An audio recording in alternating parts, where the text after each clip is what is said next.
कर्म फल जैसी करनी वैसी भरनी।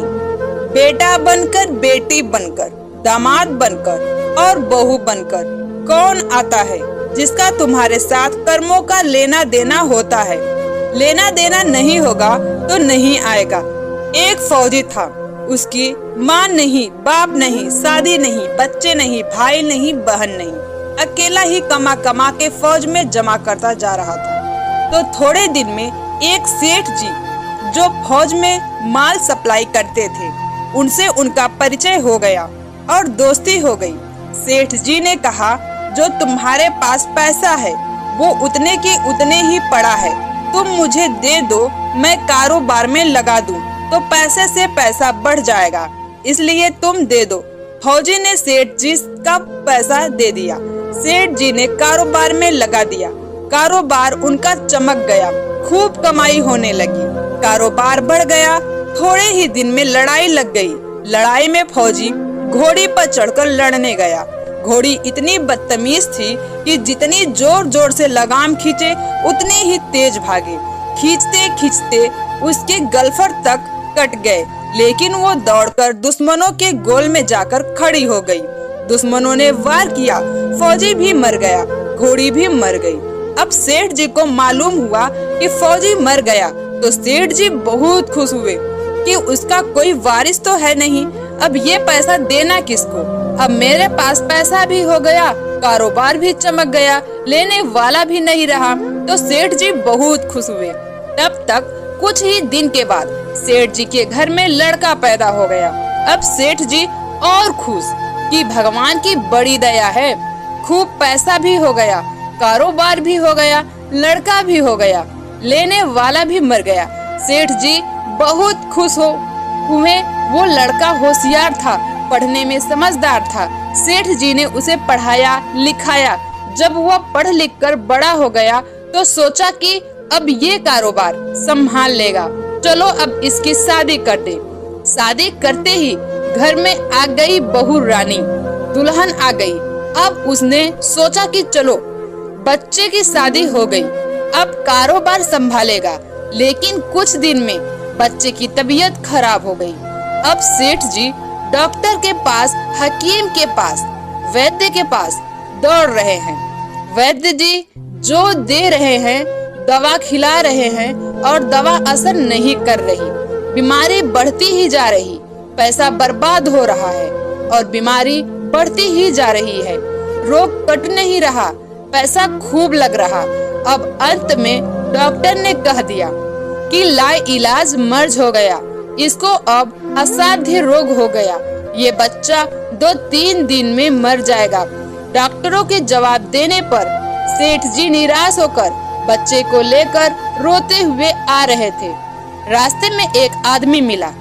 कहा, अरे सेठ जी क्या हुआ, बहुत दुखी लग रहे हो। सेठ जी ने कहा, ये बच्चा जवान था, हमने सोचा बुढ़ापे में मदद करेगा, अब ये बीमार हो गया।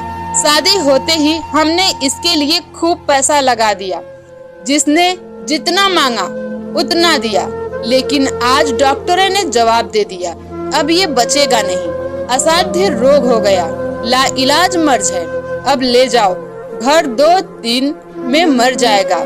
आदमी ने कहा, अरे सेठ जी तुम क्यों दिल छोटा कर रहे हो, मेरे पड़ोस में वैद्य जी दवा देते हैं, 2 आने की पुड़िया खाकर मुर्दा भी उठकर खड़ा हो जाता है, जल्दी से तुम वैद्य जी की दवा ले आओ।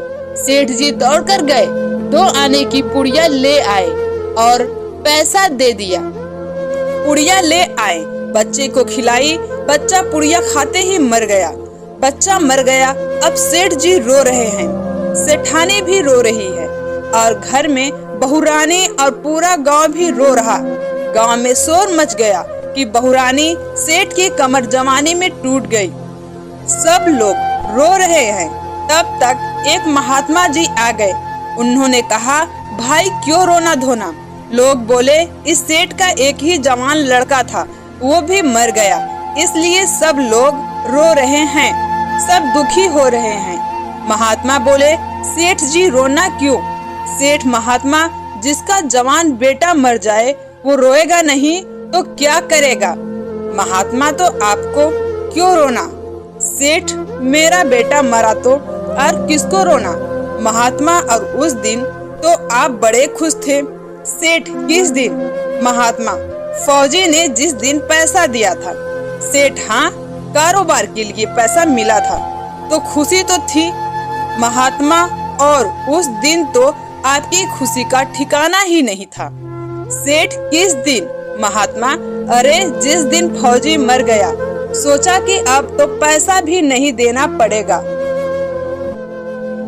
माल बहुत हो गया, कारोबार खूब चमक गया, अब देना भी नहीं पड़ेगा। बहुत खुश थे। सेठ, हाँ महाराज, खुश तो था। महात्मा, और उस दिन तो आपकी खुशी का ठिकाना ही न था, पता नहीं कितनी मिठाइयाँ बट गई। सेठ, किस दिन? महात्मा, अरे जिस दिन लड़का पैदा हुआ था। सेठ, महाराज, लड़का पैदा होता है तो सब खुश होते हैं, मैं भी हो गया तो क्या बात। महात्मा, उस दिन तो खुशी से आपके पैर जमीन पर नहीं पड़ते थे। सेठ, किस दिन? महात्मा, अरे जिस दिन बेटा ब्याहने जा रहे थे। सेठ, महाराज, बेटा ब्याहने जाता है तो हर आदमी खुश होता है, तो मैं भी खुश हो गया। महात्मा, तो जब इतनी बार खुश हो गए तो जरा सी बात के लिए रो क्यों रहे हो? सेठ, महात्मा, ये जरा सी बात है, जवान बेटा मर गया, ये जरा सी बात है। महात्मा, अरे सेठ जी, वही फौजी पैसा लेने के लिए बेटा बनकर आ गया। पढ़ने में, लिखने में, खाने में, पहनने में और शौक में, श्रृंगार में जितना लगाना था लगाया। शादी ब्याह में सब लग गया और ब्याह दर ब्याज लगाकर डॉक्टरों को दिलवा दिया। अब जब 2 आने पैसे बच गए, वो भी वैद्य जी को दिलवा दिए और पुड़िया खाकर चल दिया। अब कर्मों का लेना देना पूरा हुआ। सेठ जी ने कहा, हमारे साथ तो कर्मों का लेन देन था, चलो हमारे साथ तो जो हुआ सो हुआ। लेकिन वो जवान बहू रानी घर में रो रही है। जवानी में उसको धोखा देकर विधवा बनाकर चल गया। उसका क्या जुर्म था कि उसके साथ ऐसा गुनाह किया? महात्मा बोले, यह वही घोड़ी है जिसने जवानी में उसको धोखा दिया, इसने भी जवानी में उसको दे दिया। वैद्य शास्त्र व पुराणों के साथ साथ सभी साधु संतों का कहना है कि यह संसार कर्मों का लेखा जोखा है। इसमें जो जीव चैतन्य है वो समझदारी से भव सागर पार हो जाएगा। तो दोस्तों, ऐसे ही कहानियाँ सुनने के लिए हमारे चैनल को जरूर सब्सक्राइब करें और बेल आइकन को प्रेस करें।